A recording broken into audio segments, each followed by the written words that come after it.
Let me welcome you at the University of Traditional Medicine on behalf of the Department of Science of the university. I'm glad to see everyone here.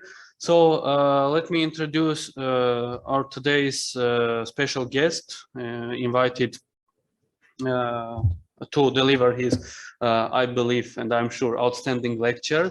Dr. Jacopo Pruccoli, a neuropsychiatrist from the University of Bologna. Currently, he is as a invited researcher in the University of Tübingen, Germany, and he is carrying out research in the field of feeding and eating disorders, specifically in adolescents and children. A good afternoon to everyone, and I want to start by thanking so much Vahan Grigoryan, Dr. Vahan Grigoryan, and the whole institution of the University of Traditional Medicine of Armenia for this invitation to carry on a lecture today on the topic of feeding and eating disorders. I had the opportunity to travel to Armenia a few years ago, and the possibility to give a lecture today to this university is a really great pleasure for me and an honor as well. As Vahan correctly said, I am a medical doctor and a researcher. My institution is the University of Bologna and the Institute of Neuroscience of Bologna, but I am currently taking some months here in Germany, in Tübingen, to carry on some focused research on the field of feeding and eating disorders. I think that these conditions are absolutely changing together with the social and economical changes occurring in our world and in these years as well. And we cannot just take back very old-fashioned theories and take them together with us for the course of our formation. These can be considered as a general principle for all the medicine, but especially for the field of psychiatry and child and adolescent psychiatry, where the interrelation between diseases and the changes occurring in the socioeconomical contexts are so relevant. So today we will have a very general lecture on this field, and I want to start by absolutely welcoming any potential question that you may have also during the presentation. So absolutely have no problem, no constraint in just stopping and asking for some specific topic that may have an interest to you. And then obviously after the presentation, we will have a full question and answer section if this is right for you. So thank you again, and thank you, Vahan, above all, and that's it. Okay, so I think now you can start your presentation, and maybe if some people will join afterwards, I think they will surely catch up. That's perfect, Vahan. So we can start. I think you, Vahan, can enable my shared screen. Yeah. So we can start from now, and thank you again for the possibility to take this lecture. And so the topic of today will be feeding and eating disorders in the developmental age. And we will not talk about all the feeding and eating disorders. We will focus on those conditions which have a specific and relevant impact, some of those conditions, in the developmental age. And especially, we will start by taking a look at some evolutionary and psychopathological mechanisms that may carry on the possibility for an individual to get into an eating disorder or a feeding disorder during her or his developmental age. As I was saying, I work at my main institution is the Institute of Neurological Sciences of Bologna and the University of Bologna, and there I work as a physician, and we have basically outpatient, day service, and inpatient services, since those conditions, as we may see during the presentation may carry on with them a very different level of physical disruption, and so may need for relevant different treatment settings. So let's start. So this is the main synopsis, the main overview of what we will talk about today. So we will start talking about food refusal and feeding mechanisms during child development. Then we'll take a look to some feeding disorders during the childhood. Then we will address the specific condition of the avoidant restrictive food intake disorder, which is a newly recognized condition. It's a cutting-edge diagnosis, which was not present until 9 years ago. Then we will address something of the topic of anorexia nervosa, which is obviously one of the most famous and relevant eating disorder worldwide. And then assess some updated guidelines for treatment interventions. Okay, so let's start. As we may see, this is a copy of an old book, very old one.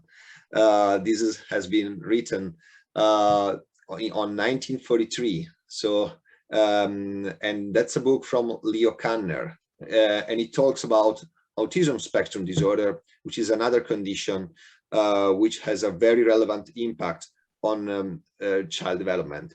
And what Leo Kanner noted during the presentation was that the children had a special relationship with food, before that a special relationship with other people.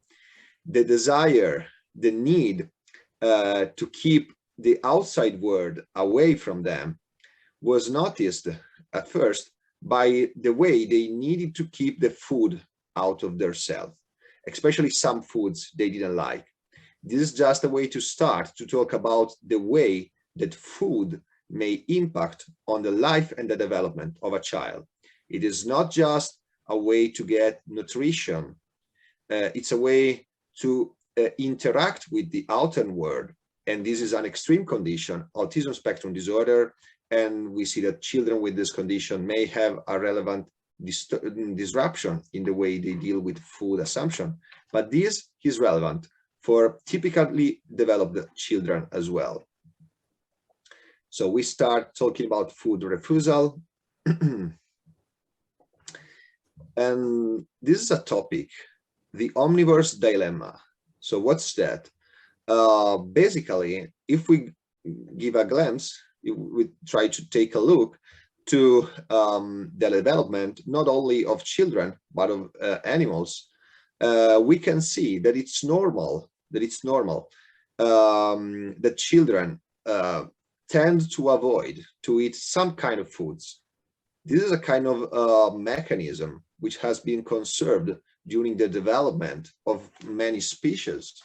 And this is targeted to survival, since this can protect the children and any offspring of any animal species to introduce potentially dangerous food. So when we talk about food refusal, we are not only talking about pathology. We are not only talking about someone who has a disease or an illness or some kind of disturbance. This is a normal mechanism to avoid to eat something that may be a problem for me. And this is especially relevant when the offsprings get out of the parental control, since they must be protected against the possibility to eat potentially dangerous food. And we can see on the right of the slide some old and new books on that. The omnivorous mind, the same thing of the omnivorous nutrition is not something we must take for granted. So we can start with that, talking about this concept, food neophobia, which comes from the Greek, ancient Greek, and literally means the fear, pathological somehow, fear of new food. So what's that? It has been defined as a reluctance to eat new food, but in a way that somehow gets over the normal mechanisms for the development of a child. And this is, as we may repeat, is a highly conserved behavior in all the omnivorous animal species. And it can be an adaptive strategy to protect from potentially poisonous foods, but it can develop into a pathological condition. And this is a specific way to look at that. Before we think about pathology, we can think about everyday life. So what is bitter? When we have bitter foods, we find that this is a very conserved mechanism inside the human species, and not only to avoid somehow the introduction of bitter food. Children usually tend to avoid them. And why? Is there a reason why a child should reject bitterness? Yeah, there is a reason actually. Since many potentially poisonous plants and vegetables carry on with them bitter tastes. So during our evolution, the body and the brain learned how to avoid the introduction of those plants. And those was carried on by achieving some levels of bitter refusal. But we can see how this thing may develop in a pathological way somehow. This is very interesting to me. It's a slide. We have 15 typically developing newborns. They were at term. And what did the researcher do? It's an old research. We can see 1979, but very interesting. So what did they do? They tried to give to those children with newborns sweet stimuli, sour stimuli, and bitter stimuli. And they just noted down, you can see on the right the picture and on the left the list of the reactions. What happens if I give to a child, to a number of children, a sweet stimulus? And we can say, okay, we note patterns. The authors noted patterns, like the bitter response, especially the last one we can see, has some specific features, like depressing the corners of the mouth, elevating the upper lip, and then you can see a flat tongue and the contraction of some muscles, especially the platysma, retching or spitting. So those children had a pattern for like refusing bitter. But what is more interesting is that the authors carried on the study also on children with anencephaly, so with a severely altered development of the brain and the central nervous system. And if we look at the list on the left, we can see that despite a so relevant distinction as it exists between the typically developed newborns and those with anencephaly, their responses were almost exactly the same to bitter. And this is so relevant since we can think, and the authors started to hypothesize after this study, that we are talking about highly conserved reactions that can be developed even in the absence of a proper development of the central nervous system. Even children with anencephaly and an absolutely altered development of the brain showed the same responses. So take-home message, we are talking about food refusal, and food refusal is a highly conserved mechanism inside the human nature and not only the human species. But we obviously may see, and we may think to our everyday life, that bitterness is somehow accepted.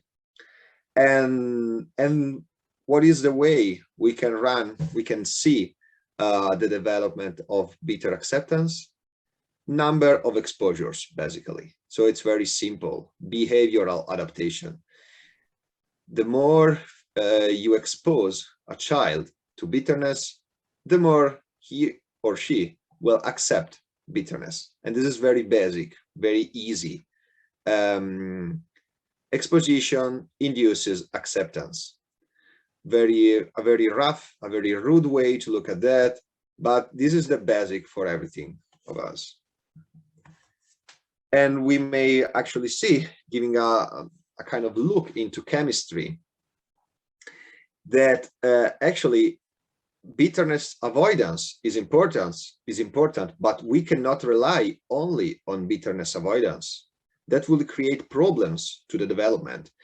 If a child refuses the bitter tastes, can have very relevant problems. We talk about flavonoids, so we are talking about organic elements that we can identify into the plants. They are actually secondary metabolites of plants, and they have a positive role in protecting the body, the human body, against indiscriminate cell proliferation and oxidative stress, and they are associated with bitterness.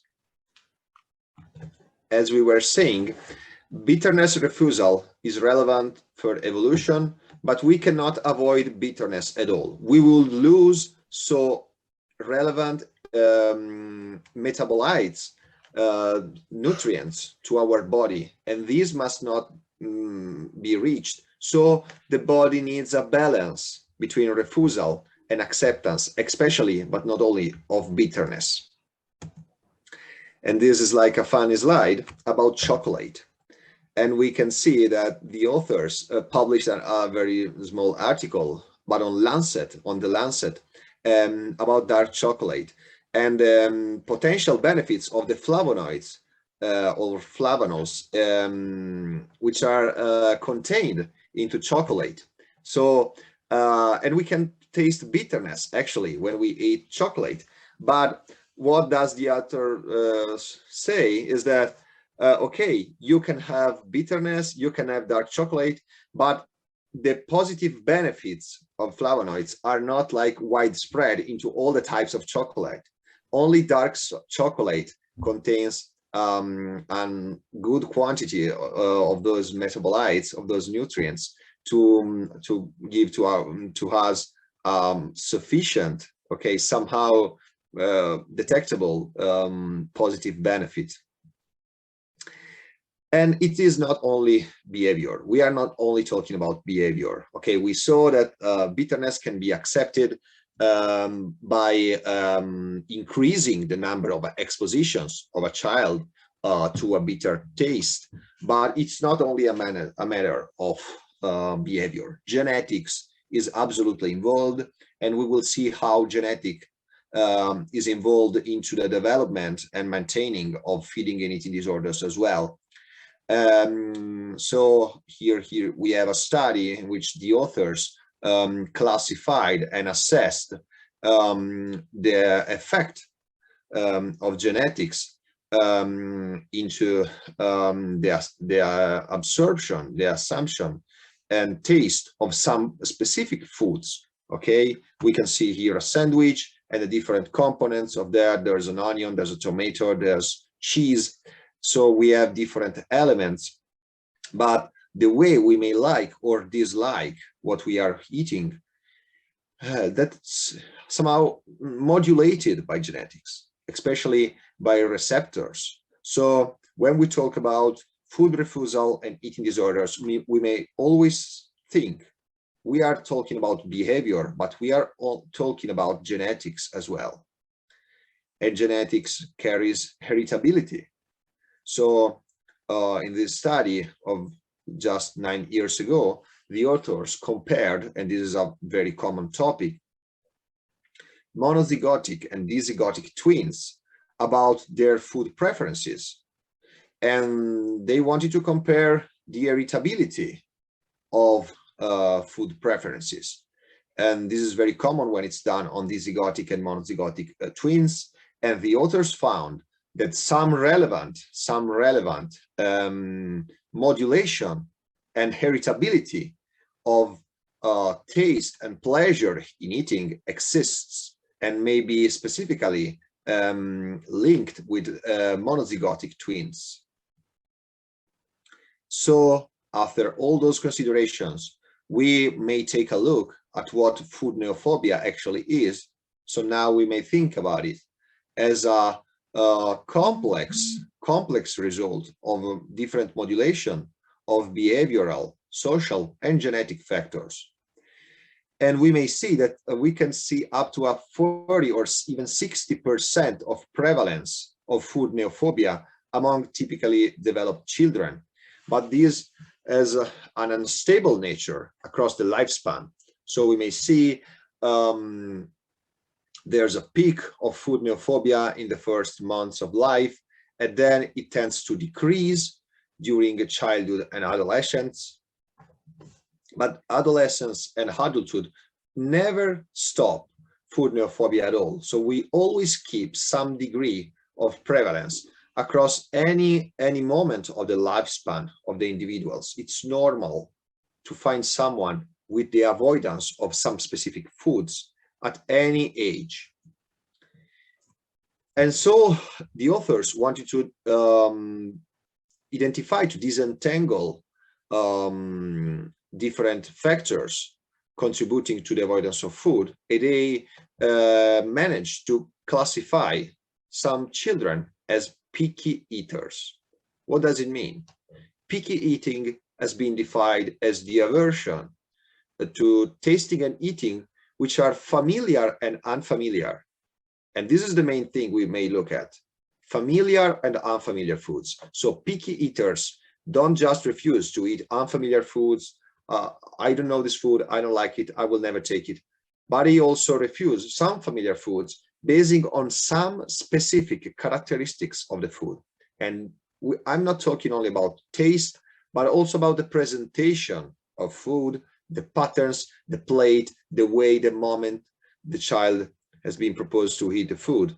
So many things may interfere with food assumption. And so with daily routines, and we have also to remember, and this is a so relevant concept in child psychiatry and child development, that when something disrupts the feeding of a child, this factor may disrupt very frequently also the interaction between the child and the mother, the child and the father, the child and the caregiver, the child and the system.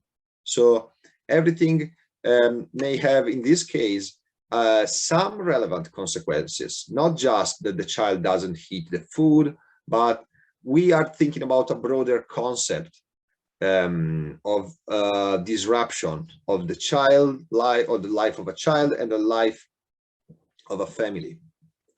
So we may see a comparison between the two concepts, picky eating versus food neophobia.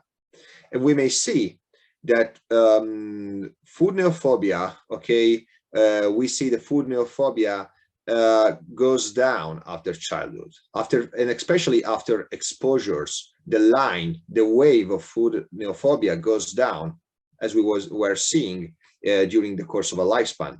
But picky or fussy eating reaches a plateau and remains high. So if I am a picky eater, I will have very relevant problems with food, with some specific foods which are not presented the way I like, not just for a few days or for a few expositions.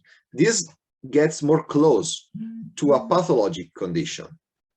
We are not talking about a disease, but we are moving from some normal, physiological, typical mechanisms of the development towards pathology. And in the middle, we find those conditions, like picky eating.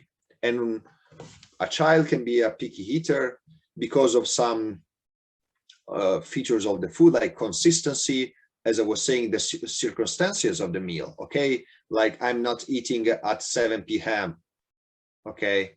This can be a reason to refuse food. And this is not food neophobia. Maybe I know that food, I know that sandwich, but I don't want it. I want to eat it at 7 p.m., okay? And this persists over the time. So this is a more boring slide. We may see anyway that across different countries and cultural systems, relevant prevalences of picky eating may be detected as well. Okay, we may see Japan, Norway, Italy, China, Denmark. So many countries, different prevalences, but somehow those prevalences may get up to 50 or even more percent. It's more common to find something between 20 and 30% of prevalence of picky eating. And so picky eating as well has its course over the lifespan. And we may see that obviously the incidence of picky eating is higher during childhood, but it usually tends to persist throughout the lifespan. And this is another study I want to comment. This is a very relevant study conducted into the United Kingdom. This is not only about picky eating. This is not only about eating. It's a study concerning the determinants of health and behavior. Okay, so it's called the Avon Longitudinal Study of Parents and Children, ALSPAC. And it has been conducted in Great Britain, in Avon County, taking a very large cohort of individuals, almost 14,000 individuals who were born between April 1991 and December 1992. So we are talking about a very huge cohort. Those children were followed across their lifespan to see specific determinants of health and disease. And so this way, the authors could conduct a series of studies on many things. And among those things, they assessed picky eating, since they had the data of almost 14,000 children. And so they could give a look to their development across the years and look which kind of children were more likely to occur into picky eating. And they found that those children had mothers with a higher age. They had older mothers. And they found that they were more frequently the first children of their mothers. Their mothers frequently smoked. And they pertained to upper social classes. And they were more frequently males. So this is very interesting. Some specific features can define a picky eater from a typically developing child. And the dyadic interaction may be disrupted as well by picky eating, as I was anticipating. So this was a cross-sectional exploration assessing some specific impact of picky eating during the daily life of families. They gave questions to the mothers. Questions were like, how often do you eat unfamiliar food? And this is to the mother. How often do you offer your child unfamiliar foods? How often do you eat disliked food? So this is not just unfamiliar, this is something you don't like. And how often do you like foods that he or she dislikes? And what did they found was that mothers with a tendency to refuse food, some specific foods, more frequently, they were the mothers of children with a tendency to refuse food. So it's like there's some passage of this picky eating between the mother and the child, some kind of mutual influence. And we know it is very hard to disentangle the role of biology and the role of genetics and the role of behavior and parental life into the development of those behaviors. Vegetables and fruits. Obviously, this is a hard point for picky eating. As we may see, picky eating frequently has some specific targets. Frequently, those children refuse to eat vegetables and fish, while they show an increased consumption of salty snacks and sweet snacks. And these obviously carries some relevant consequences on the metabolic development of those children. Also, the growth percentiles are different from the children who are not picky eating, and we may see that they show a lower weight for age, lower height for age, since they don't have enough nutrients. and they show a lower body mass index for age, and they may have some other features like the fear of unfamiliar places. And apparently this doesn't relate to food, but as we were saying in the first slide, food is like one of our way to face the outer world, but it is not the only way. And those children had problems to take new foods, to take unfamiliar and disliked foods, but also to face unfamiliar places. This is a very complex slide. We will just give a look at that. So it was a study in which the authors tried to identify the patterns of children with picky eating among other children. And they found those children showed not only food fussiness, which is selectivity to take food, but also they had different responsiveness to society. It was difficult for these children to be satiated, to feel their hunger had been fulfilled after a meal.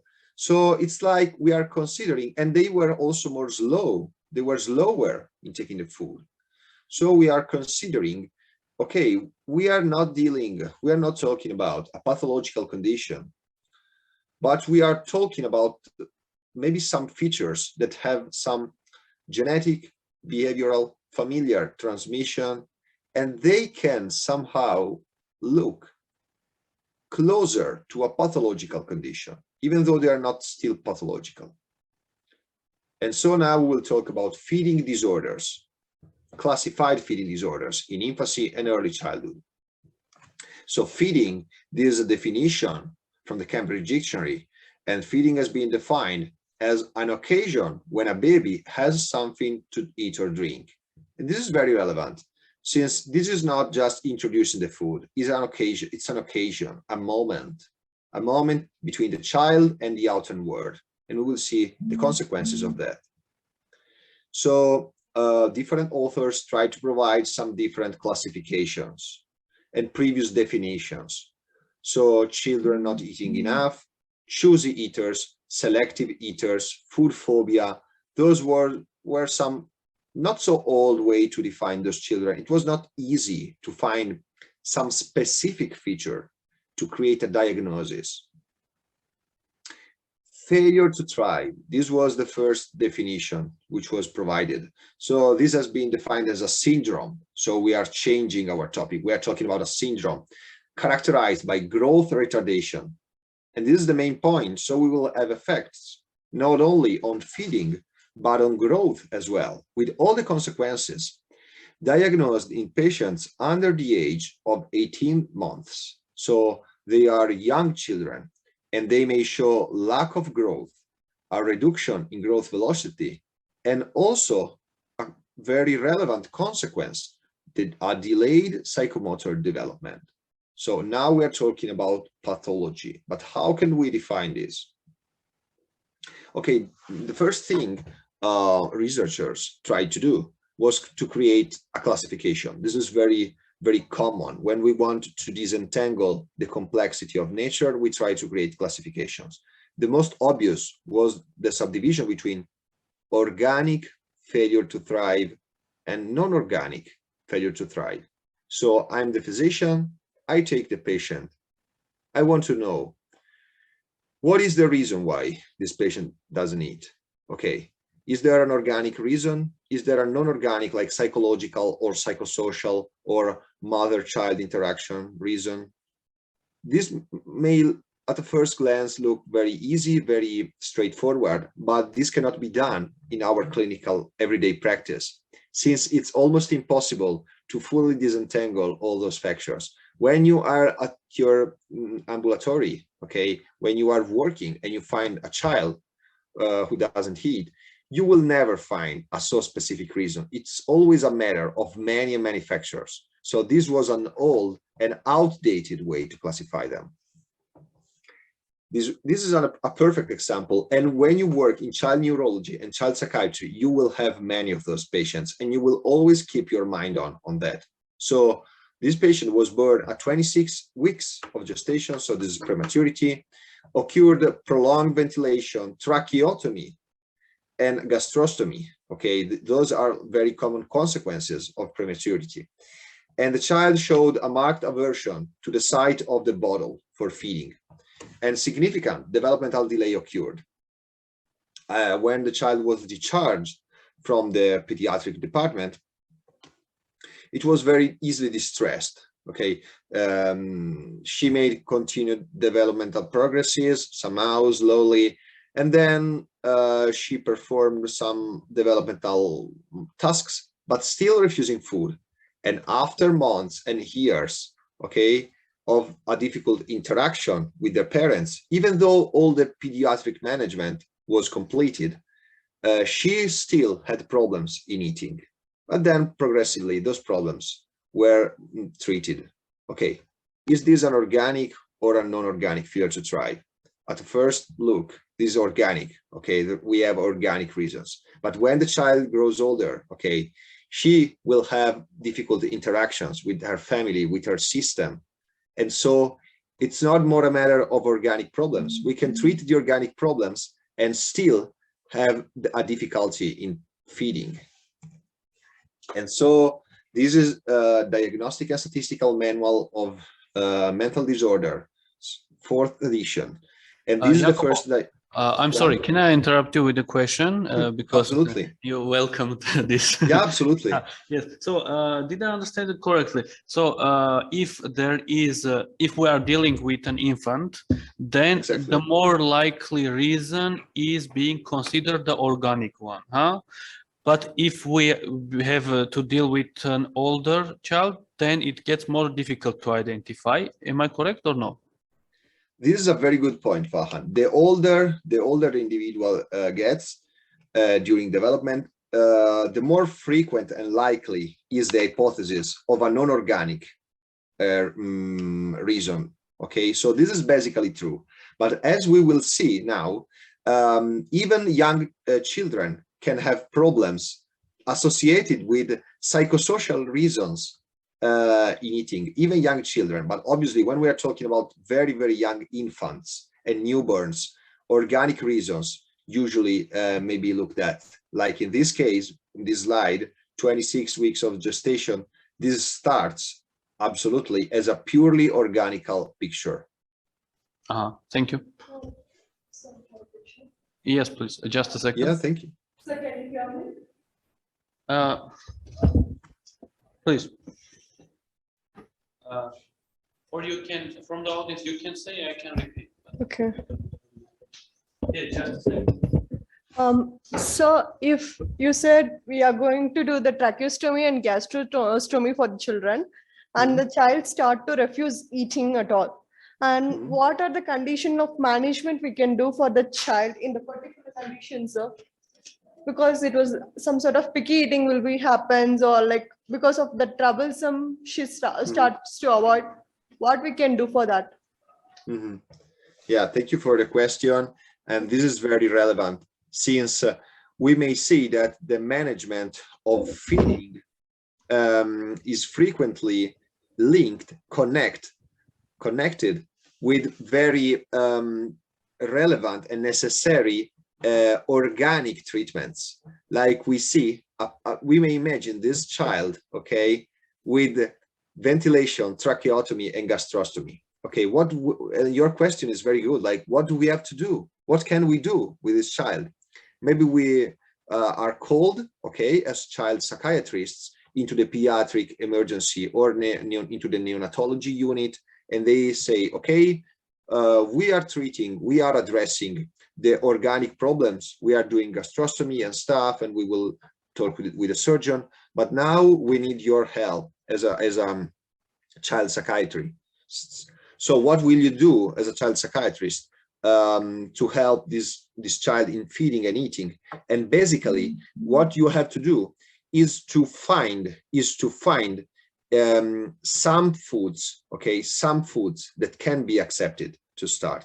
Okay, you cannot start by introducing a full diet. Okay, this will be impossible. You must work on a multidisciplinary setting, have a nutritionist with you, okay? And obviously now this is a very young, also we will talk about milk, obviously, other artificial substitute. The nutritionist can just tell to you, okay, I identify the correct nutrition for this child, but now what can we do? The child doesn't accept it. And then you have to work on the setting, okay? Since even, for example, pediatric emergency unit can be a complex setting for eating. The child may refuse the eating also because of the mess, of the noise, of the problems inside the unit, okay? And the relationship with the mother, where is the mother? You have to make a very clear assessment. This is the first thing. There is not always one solution. You have to take into consideration all the potential problems, like the setting, is the setting adapt to this child? The mother, is the mother able now to have a dyadic, a full interaction with the child? The nutritions, the organic problem that the child may have. You have to work as a doctor. Yeah, this is you made a very good question, since you cannot start by having one solution fits for all. There's not, okay? You must identify which problem this child has. And maybe there are more than one. Thank you very much. Okay, so we were talking about this diagnosis that we can perform. Feeding disorder of infancy or early childhood. So which are the features?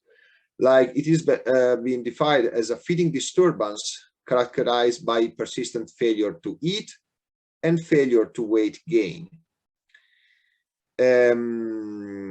Obviously, this can also occur as a significant loss of weight and over at least 1 month. Okay, the authors, this is an older classification. They said that disturbance should not be associated with a gastrointestinal pathological condition and should not be accounted by another mental disorder.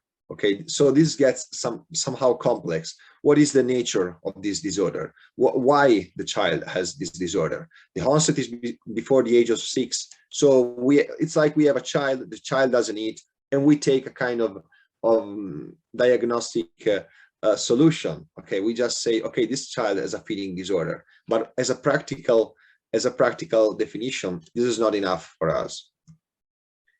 And so let's give a closer look at that. Those children frequently have irritability during mealtimes.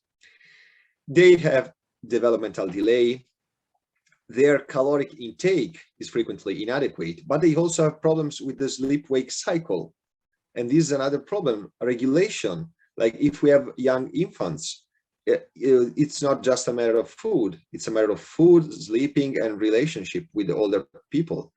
And so parent-child interaction may be disrupted as well as a system. The family can be disrupted as a system. And some, not all, obviously, some of them also occur into maltreatment by caregivers sometimes. So we add a further step. Okay, this is a step made by Irene Chatur, who is a researcher, who for the first time managed to identify that we cannot just talk about organic and non-organic problems, but that we may, as I was saying, as doctors, work to make a specific diagnosis of that child. What are the problems of that child? And she created a classification system for that. We will only look the first 4 of those diagnoses she hypothesized. And just to have a look at that, see, feeding disorder of state regulation. So it's not just saying, okay, this child has a feeding disorder, he or she doesn't eat. No, we understand, and when we make clear that there's a problem in maintaining a state of calm alertness. This is the problem of some of those children. They cannot stay in a calm setting, okay? They are not regulated. They have problems with the sleep and wake cycles. And this is very common for newborns, okay? And so it's not just a matter of feeding. We must identify those children who are at risk of developing unaltered regulation of the everyday life, not just food. Some of them instead have problems of reciprocity. Okay, so what is that? The mother or the father, the caregivers, they give signals to the child. The child has no problem in regulation. Okay, he or she can sleep adequately and stuff, but the child doesn't give responses, doesn't reply to the indications, to the signals of the parents. And this is another problem. And we have to identify it, since at the end, we only find growth deficiency. Okay, the people who call us into their departments, into some pediatric department, they say, doctor, we have a problem, this child doesn't eat. But you must make a careful assessment to identify that the reason why is a problem on reciprocity, or a problem on alertness, or even more. We can see this infantile anorexia. This is another condition we have to think about. And it's not anorexia nervosa, it's something different. It's when a child refuses to eat during the transition between the spoon and self-feeding. This is a key moment between 6 months and 3 years of age. So this is a very huge gap. Some children don't communicate hunger. So this is another problem as well. No problem with sleep and wake cycle.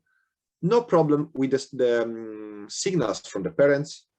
In this case, we have a child who doesn't show interest towards food.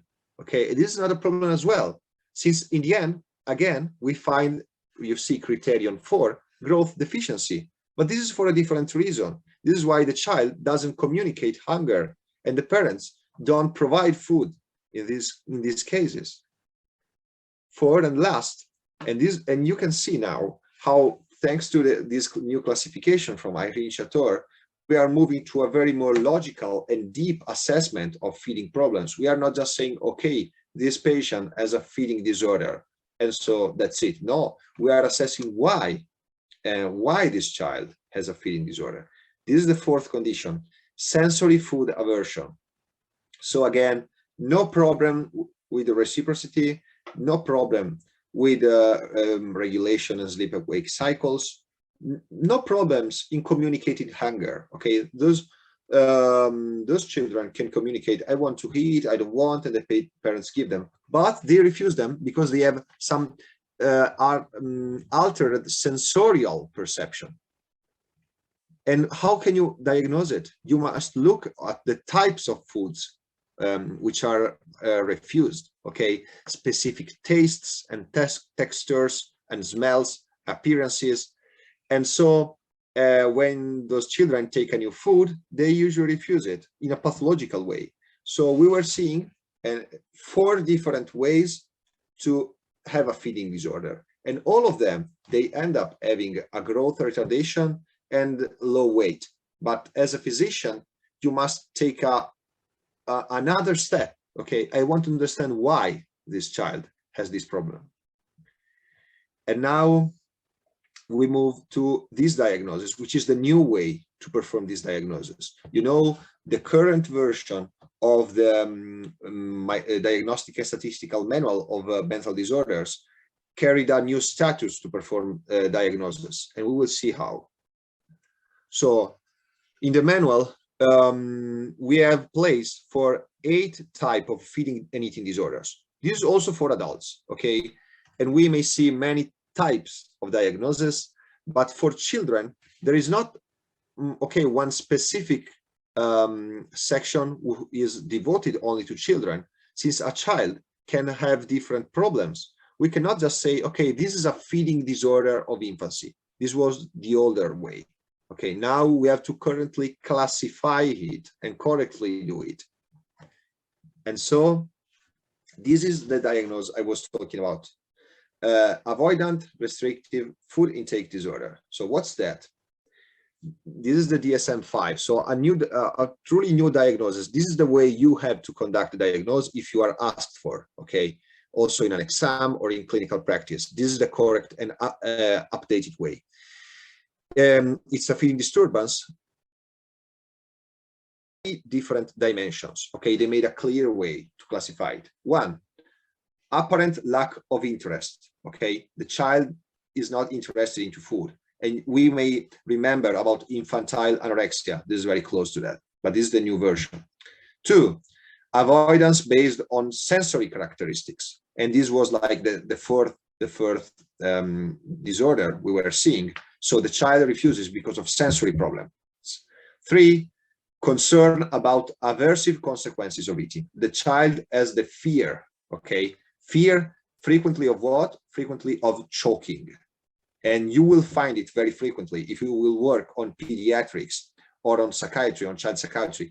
People have frequently the fear of choking. And those people frequently have a previous episode of choking.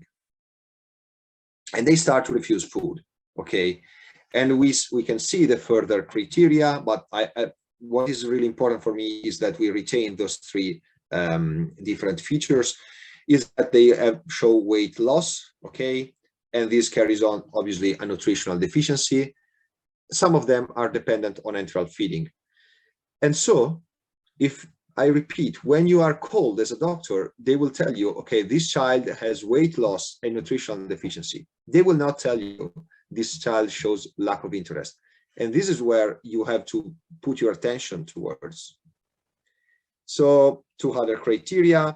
This is very important. There is no evidence in these children that they have a problem with their body image. Okay. So when we will look at anorexia nervosa, we will see that some people have problems with body image. Okay. I want to be thin. And this is not the problem of people with ARFID, avoidant restrictive food intake disorder.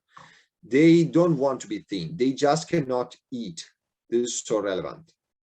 And last criterion, criterion D, the book says the eating disturbance is not attributable to a concurrent medical or mental health condition, but those conditions can occur, co-occur as well. So we are moving towards a more complex interpretation. We know that the child can have many problems, but we have to identify the specific problem of that child. So it's a fully new diagnosis. There is no age limit. We also have old people who have avoidant restrictive food intake disorder. And there is no reference to the weight, okay? But this is very important, as we were saying, no disturbance of the way of thinking about food and body image. This is a kind of pathway, okay? There's a logic behind that. So we are taking back the first slides. Biological predisposition. Some of them have some predisposition, actually.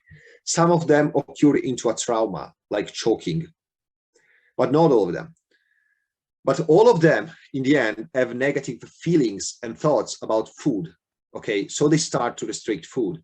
And this is the reason why they run into nutritional problems. And this is a very beautiful couple of schemes. They both say the same thing, okay? We may look at the circles, okay, on the left, 3 circles. And those are the 3 circles we were talking about before. Fear of choking, this is the first reason. Sensory sensitivity, problems with sensorial features, this is the second circle. Lack of interest, third circle. But those are not just circles, not just like divided circles. The correct figure is the one on the right, is the square with the arrows. You have to correctly individuate the position of your patient into this diagram, okay? And you again have lack of interest, you have sensory problems, you have fear of choking. A child can have more than one, and you have to understand what is the problem, the main problem for your child. So we may talk about now another condition which is very frequent in especially in adolescents, but not only in adolescents. This is anorexia nervosa. This is now a major health problem across all social and economical systems. And it's very and strongly related with social and economical features of the system in which the children or the adolescents are living. So just to give a look at that, anorexia nervosa, again, those are the diagnostic criteria we have to use. DSM-5, this is the manual we have to refer for any mental disorder. And we see there are 3 criteria, okay? Restriction of body, of energy intake and of body weight. This is the first thing, okay? Those patients don't eat. This is the main problem. And they are excessively thin. First thing, food refusal. This is the first topic. But now the main difference, these patients have a fear of becoming fat. They don't want to become fat. And this is very different. They don't eat because of this reason. They don't want to become fat. And they are strongly and scared to death by the idea of becoming fat. And third point, you must have it to have anorexia nervosa. You must have a disturbed self-perception of body image, and frequently lack of recognition of that. This is the reason why it's a bit easier to treat patients with just childhood feeding disorders, but patients with anorexia nervosa are so hard to be treated because they don't think they are ill at all. Frequently, they think the problem, okay, they recognize they are maybe too thin, but they absolutely don't want to change. So we have 2 types. Restricting type are those who don't eat and make hyperactivity. They run for hundreds of kilometers. But we also have some of patients with anorexia nervosa who start binge eating and then purging, like vomiting, spitting out food to lose weight. And this is very different. The last patients, you have to remember it, if you find them in clinical practice, are the most difficult to be treated. Binge eating, purging type. This is the most difficult. This is very hard. Like purging behaviors are like an addiction. You cannot really stop them, even when the patient wants. You see, you can make classification on the basis of body weight, but when you deal with children and adolescents, you don't have to use body mass index. It's better to rely on percentiles. Remember that, especially on pediatrics, don't use BMI. We can see some comparisons between avoidant restrictive food intake disorder and anorexia, the age, okay, the anorexia is in adolescents, while the RFID is on childhood. And the most important thing is the fear of gaining weight, and the absolutely disturbed conception of own body image. Okay, we now will look at some studies. Some of those studies I am involved into them as well. But anyway, the main problem is that anorexia nervosa is even more complex than avoidant restrictive food intake disorder. This is very complex. We have many factors, okay? We have biological factors, again, especially neurobiology. We have psychosocial factors.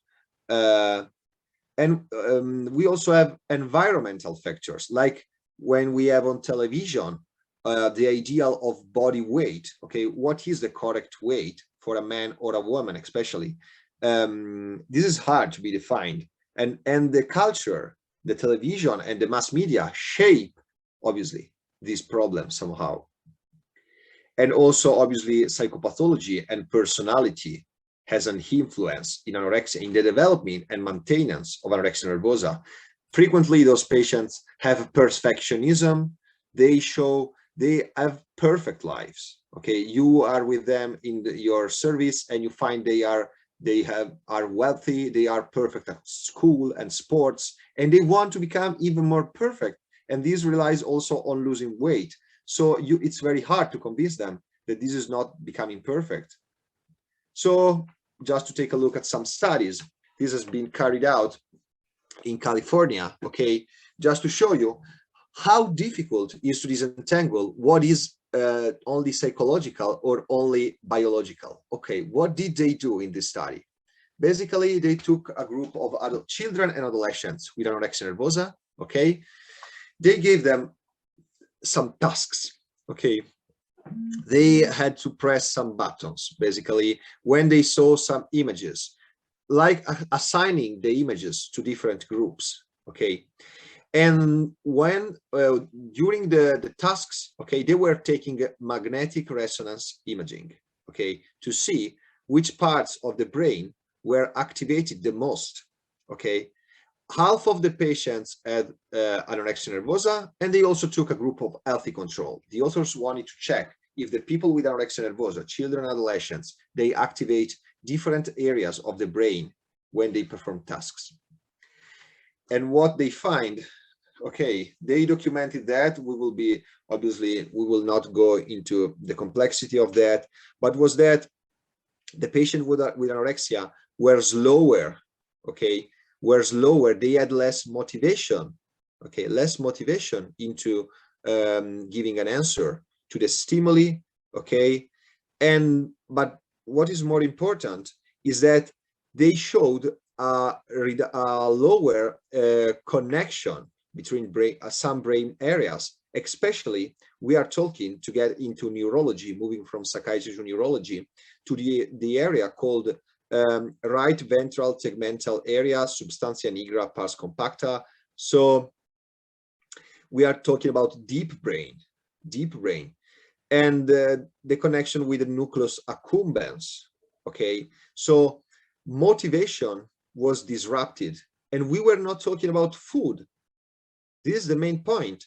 So we are finding that these people, differently from the healthy comparison, as they had problems with motivation, okay.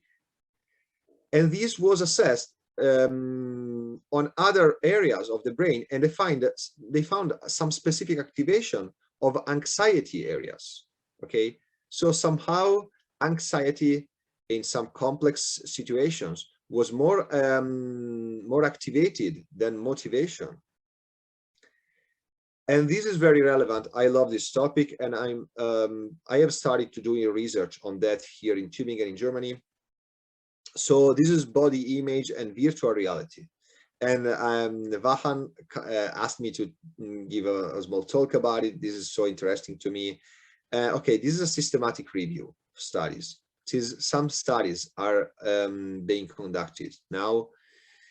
Basically, what do you do with virtual reality? Okay, the main problem of those patients is that they have an altered body image. Okay, it's not like talking with a child who has problem in eating because of choking. This patient, they look at them and they think they are very fat. It may seem so strange, but it's like that. So if you ask them to describe themselves on a normal way, on a normal day, they will tell you, I am fat. If you give them a pencil, this has been done years and years before, and say, okay, please draw a picture of your body on the wall, okay? And they will show you like they have obesity, but they are not joking or try to convincing you. They are so convinced of that, they are sure of that. And so researchers are now thinking that we cannot treat anorexia nervosa just with talking with the patients or giving them drugs. Okay, those things, as we will see, are now the mainstay of the treatment, but that somehow we have to work on the way they think about their own bodies. Just look at that. Okay, this is a picture proposed in this systematic review. But if you want to ask me, we were talking about other studies in the future, maybe. And what's the point? The patient is sure that he is fat, okay? And she cannot imagine her body in a different way. Probably she could accept to become more thinner, but never become more fat. And this is a problem. Since how can you treat it? How can you address it? You can talk about it with the patient, but this is a new wave of intervention. It's like, I want to use virtual reality. Okay, you can try to give a different idea to the patient of her body. Okay, like you start with a new proposal. Okay, obviously I cannot just say to you, you will be okay if you pass from 37 to 50 kilograms. This will never work. in any way. But if you are 37 and I give you an imagine, okay, a virtual idea of your body with just 1 kilogram more, or maybe even less than 1 kilogram, okay, and I'm with you when we look at that, okay, I put you into a virtual reality environment, and it is a controlled thing. I don't leave you at home just looking at that. We are together. I talk with you. We try to understand, how do you feel looking at your body with 1 kilogram more? Okay, this is a cutting edge, a new technology, a new way of treating those patients. And here we are talking about a systematic review which has been conducted in February 2022 on just a small group of studies. But this is a new solution, a new way to think about eating disorders. I'm not thinking about like a psychiatric condition which needs to take drugs. I'm thinking about, what does the patient feel?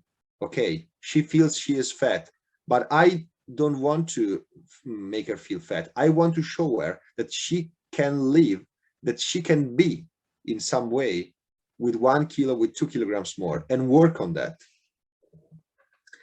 This is some other things we are currently doing. Like we are seeing in our department that also the linguistic, the way those patients speak is different. Okay, they speak in a different way. We made a study on that. We gave this picture, okay, to the patients. Half of the people were people with anorexia nervosa, and half of the people were healthy controls taken from high schools, normal high schools in Italy. And we asked them, just please write a description. Okay, give me a description of that, of this picture. And as we may see, this is a complex picture, since there's like a main event with the mother cleaning, but there's also a secondary event that the children are stealing the cookies. The picture is called the cookie theft. Okay, and so it's a complex picture, since if you ask someone to describe it, different people will look at different topics.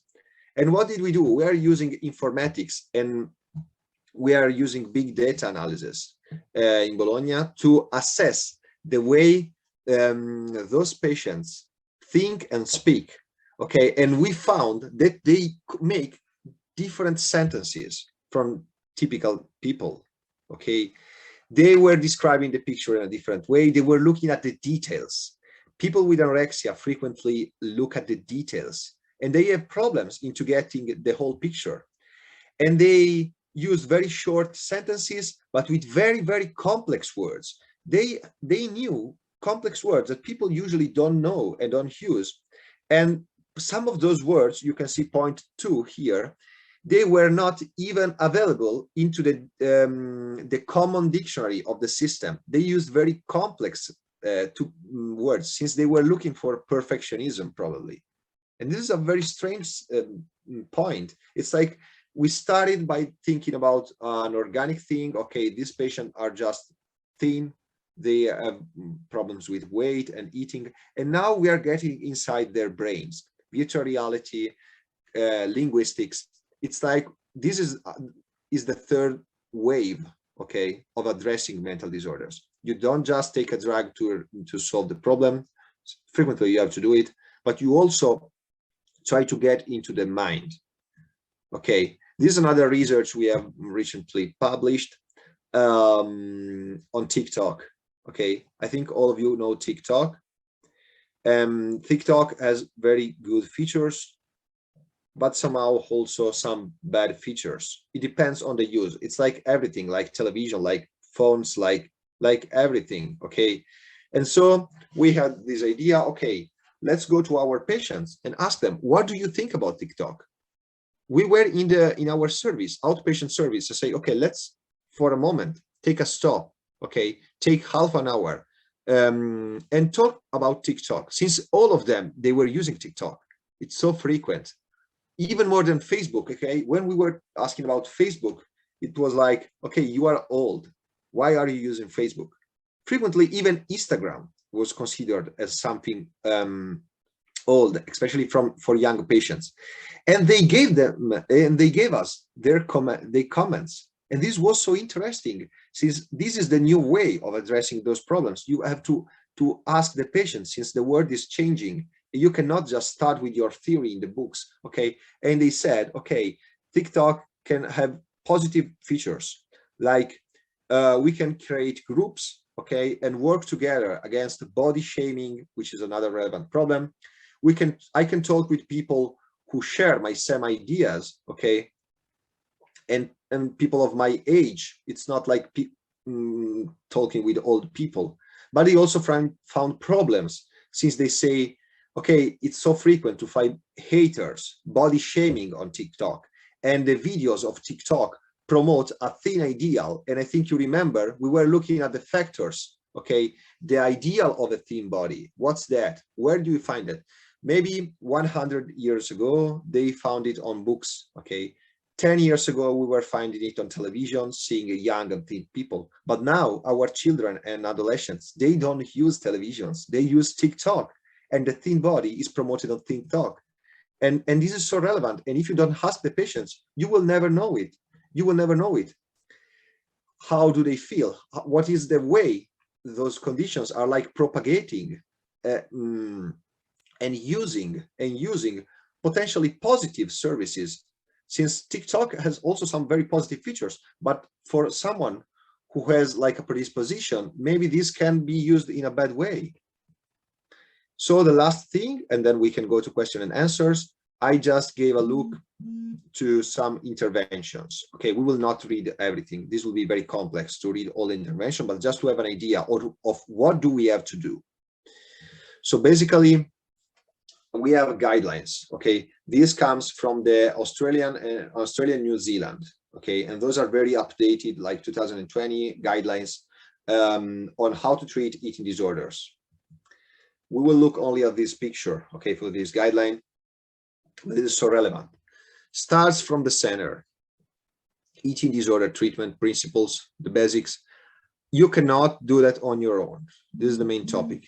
You have to work with others, since there are some key points. Let's start from like the clock, which start from 12 o'clock. Early intervention, you have to start early. Coordination of services, since you cannot do everything on your own. And you must work on evidence-based practices. This is very relevant. You have to involve not only healthcare professionals, but also the family, the group, the friends. You cannot treat social conditions if you don't work with the social system. You have to make a personalized approach. We were saying that this child can have 3 or 2 different problems. We have to make a clear identification of that. We must work on education. It's not only prescribing. We have to talk, to speak, to make the other understand what the nature of the problem is, since they frequently, they don't recognize, they don't have an idea of what anorexia can be, okay? And multidisciplinary care is required, and a skilled workforce is necessary. Frequently, those people die, okay? This is a very big problem. It's not like, especially with anorexia, you are dealing with a patient who can go very, very low under the minimal assumption of food and nutrients and water for a day. Okay, we are not only talking about psychology. We are talking about psychology, but this is also internal medicine. You have to be very focused on what you are doing. You can kill a patient very easily, since they sometimes occur into suicidal ideation. This is very hard. Those are the Canadian guidelines, 2020, very updated as well. We just have, I think, 3 slides and then it's done. So what is supported?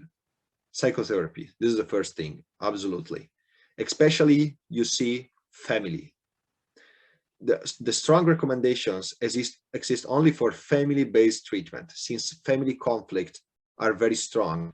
And it's very hard, and it's impossible to treat the patients outside of their context.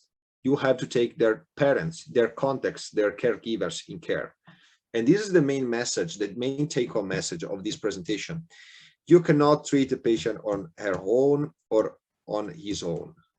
You are working with a system.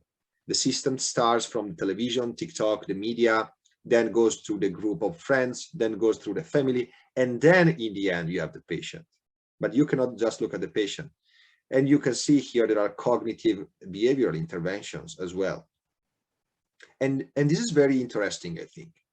So there is some very weak evidence for drugs. We use them, but not to treat eating disorders. We use them when psychiatric comorbidity is very strong. But there are evidences for yoga, adjunctive yoga. And in our department, we perform shiatsu, which is a different practice. Still, we have not published anything about it, but I would really love to, since there are evidences, strong, very good evidences that yoga can help those patients. And it's not just like something which is casual, okay? This is not a random thing. This has a sense, since those patients, okay, I can talk about our experience with shiatsu. We make shiatsu every week in our department. Some practices which are not so easily connected with psychotherapy or drugs, like yoga, it's completely different. They deal somehow with body image and recognition of own body of the patient, body and mind. And this is so relevant since we are moving, as we were saying, toward a new conception, okay, of feeding and eating disorders. They started as problems with food, but now they are problems on the way I feel my body, okay? And some new wave interventions can help on that. And then this is the last thing, the level of care. It's important, if you can, to have the least intensive treatment environment. If you can, use outpatient service. Why? There is a reason. It's preferable not to take those patients into the hospital. If you can, you shouldn't, okay? You must do it sometimes, but if you can, avoid it. Since if you can keep them, there is a reason. The reason is that if you can keep them inside their context, their social context, you can analyze, okay, understand, and address the problems. If you take them out, when they get back to their real life, probably all the other factors will create problems. And you are not solving that. You are not treating the eating disorder. You have to treat the eating disorder, and to do that, you have to treat all the social problem. So just the last slide of conclusions. We are talking about eating disorder, feeding and eating disorders into the developmental age, with a complex, very complex epidemiology and classification. And every day, point two, social factors change. We cannot rely on old books only. We must keep old books. We need them. They give us the basics of our medical practice, but this is not enough. The society is changing. The mind and the body are strongly connected. And if we don't have a look at the changes and the new media and the new way to address the mind and the body, we will never help our patients. We will make just a 1% of that. And obviously, there's a connection between mental health and medical health, and the current guidelines provide only general indications. We still need to work on that and to make research on that, since we need trials, since we are addressing something which is new. So this is my contact information. So you can write me an email or just ask me for anything, since it would be a very good pleasure to make our opportunities to talk about it some way, somehow, and make like joint studies. This would be so relevant. And above all, I want to thank Vahan Grigorian and all the institution of the University of Traditional Medicine of Armenia for the opportunity to give this speech to you. And all the questions are welcome. Thank you very much, Jacopo. So specifically very interesting and important was the last part that you mentioned, that you should always choose the least intensive treatment environment. You know, there's a saying, right, in Latin, it says hominem non morbum cura, right? So you need to treat the human in his or her natural environment, let's say, and not in this case specifically, not target the specific specific pathology in isolation, let's put it this way. So now I would like to invite the audience for questions. I will ask either to approach the auditorium or ask, and then I will convey your question. Please. Okay. Hello, sir. Can you hear me? Yeah, perfectly. So I want to ask about the sucking reflex of the baby. If the baby the tracheostomy or intubated, and the baby is not able to feed or suck the milk, what are the treatments or what are the other manifestation we will do for feeding that baby if it is a poor sucking reflex? So you are asking about, okay, let's like get back to the idea of a baby which doesn't take the food like from the milk. Okay. Is that? Yeah. Yeah. Obviously, if we are talking about very, very young infants, okay, and if we are talking about prematurity, okay, we have to consider that sometimes the management is not only a pertainment of the mental health, and sometimes, unfortunately, we have to use some other interventions, including as it was explained in the assessment of that case study, including gastrostomy tube. Okay, yeah. So this is not a preferred option. Okay, but sometimes the oral feeding is not enough. And obviously you cannot solve it as a mental health practitioner. Okay, you have to understand. Yeah, please. How can we improve the sucking reflex of the baby, or we can do other thing than gastroscopy? Pardon? How can we improve? Other than gastroscopy, how can we improve the sucking reflex of the baby? Like any manifestation is for the? Yeah, the sucking reflex. Yeah, this is very relevant, since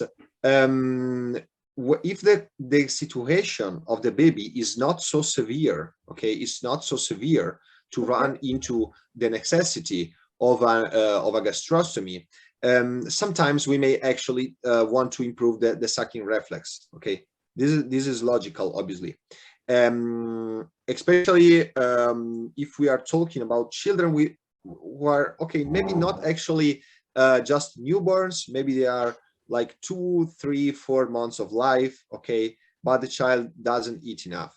Okay, so what can be done, and what is a problem frequently, and you may be surprised of that, is in the interaction, okay, between the child and the person who is giving the food. Okay, since some of those caregivers or nurses or everyone, it depends on the context, okay, may give just the food, and that's okay. Okay, I give the milk, the bottle with the milk, but it also depends on the way you are giving it. And we are making studies, since there is a specific classification on the way you are giving the food to be sucked, okay, like the bottle, since there are some parameters you may look at, and you can ask to observe, okay, to observe the mother, okay, as a physician, as a doctor. You may say, I want to look, please show me, how are you providing the food to the infant? I want to have a look at that. This is a young infant. What are you doing? Since reciprocity, as we were talking about this condition here, and straight reciprocity, it's frequently involved in a very different ways. Just have a look at that. We were just having a general look. Some things may be lacking, okay, in the dyadic interaction between the mother and the child is not eating because of that. Okay. This may look very strange, but the child is not a machine. Okay. It doesn't eat automatically. It depends also on the relationship. And if you demand the mother to come to your study and you want to look at them, I want to see how are you feeding the mother, okay, the child, pardon. And you see those 3 parameters, for example, visual engagement. This is absolutely relevant. Okay, sir. If you position the child in a fashion, in a way, you make the child keep a position which is not good for eye contact, okay? You will lose a possibility for the child to give you a response and also to hit. Second thing, smiling. Also, the smiling is very relevant. The smiling of the mother and the child who smiles back to the mother. If you just give the food, and there are training videos on that, and I will very happy to show you them, since I see that you are interested, of mothers who just give the food as if they were putting some food into a container, okay? But the child is not a container, okay? You must interact with the child, babbling, but also the way you are keeping the child, the body, okay? You must observe the mother, since sometimes the mother keeps the child in a very rigid, stiff way, okay? The position doesn't look at the child, doesn't have an interaction, and there's a scale to evaluate it. And it's so interesting, since the child, again, is not a container. You cannot just put the food into it, and you can give corrections to the mother and say, you don't have to do that. There's another way to do that. The child is not taking the food, also because your interaction is not positive. Okay. Thank you, sir. You're welcome. Okay, I will just ask you a couple of short questions from the audience, and I think that's it. So one is, what are the data regarding these VR technologies? Do they provide efficient results? How is the efficiency? This is the first question. And the second one is, what's the difference between sensory food aversion and picky eating? Sure. Okay, first thing, go in order, virtual reality. The evidences still are low, okay? The samples involved are frequently small samples, and it is not considered, as for now, among the mainstays, among the recognized treatment in the guidelines. This is the first point to be said. Okay, there's a problem with costs as well. Not all the center can take the afford to take virtual reality devices, train people to use them, and keep all the equipment fully preserved, and provide a perfect treatment. Especially, we have to consider that it takes time, not only money. It's a problem of time as well.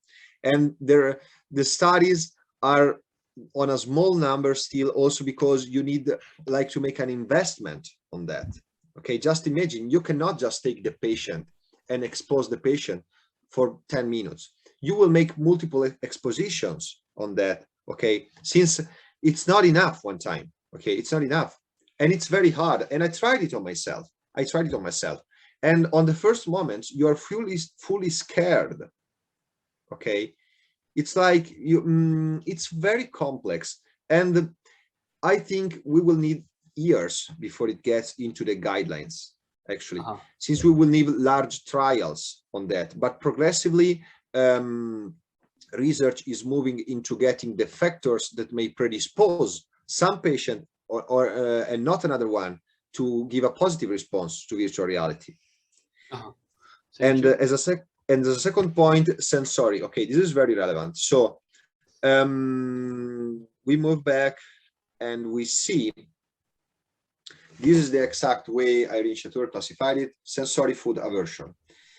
Okay, this is a specific diagnosis.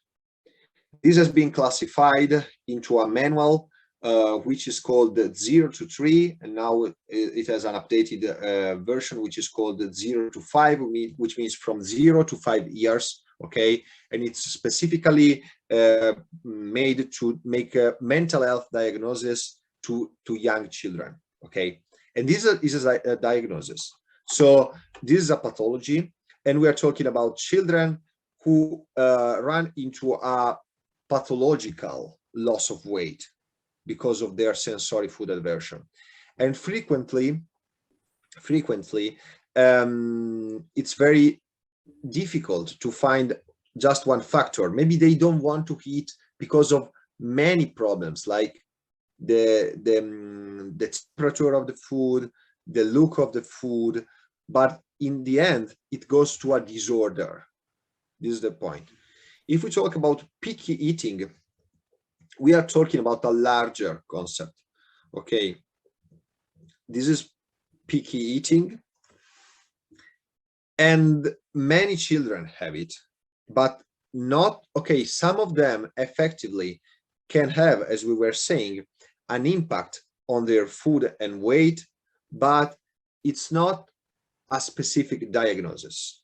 It's more like a condition, and especially children with autism spectrum disorder, as we were talking in the first slide, they show picky eating. They are very, very selective. Even though their problems is autism, it's not a feeding and eating disorders, but they also have picky eating. Okay, thank you very much. I think that's all the questions. So thank you for the fascinating lecture, and hope to see you on future occasions. Absolutely. And I want to personally thank you and give a thank to the whole institution for this opportunity, and also to the group of students for the questions, since they were very centered and targeted. And I hope we will have future opportunities for collaborations, but this has been a very beautiful occasion for us to share some ideas on these very relevant social problems. Thank you very much. All the best. All the best, and have a nice day to everyone.